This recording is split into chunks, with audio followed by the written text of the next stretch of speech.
Lord Jesus, this very moment, we'd like to thank you for Kana's life. And we pray, Lord, that you will continue to bless her with more fruitful years in her life. And I pray, Lord, that you will really help her grow in her likeness and image. And I pray, Lord, that you will really make her a source of joy to her dad and mom and to her brother and to the people around her. So Lord, I pray, bless her indeed. In Jesus' name, Amen. Panginoon Diyos, salamat po Ama sa hapon ito. Lord, salamat po kay Kana, Panginoon.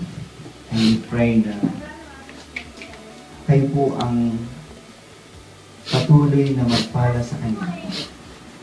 Ganyan din ang kanyang pamilya, Panginoon. Lord, sa kanyang paglaki, nawa kayo ay kanyang sundin, Panginoon. Maging example siya na tunay na Kristiyano na sumusunod sa inyo.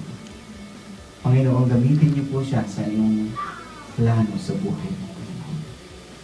And she will do wonderful things for you, God. Kaya pinag-pray po namin siya that your blessing will be upon her. May the wisdom be upon her. And let the Holy Spirit guide her, O God.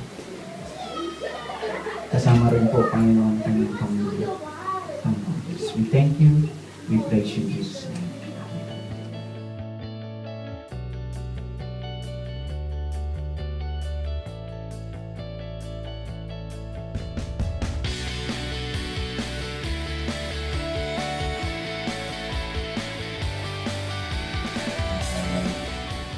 I bless you, Kana, to grow healthy, good, God-fearing, beautiful, and good, beautiful mother. I bless you too to have a good life. Amen. Okay, thank you. Now to the witnesses. Remember the Lord as Godmother and Father, Ninang Ninong.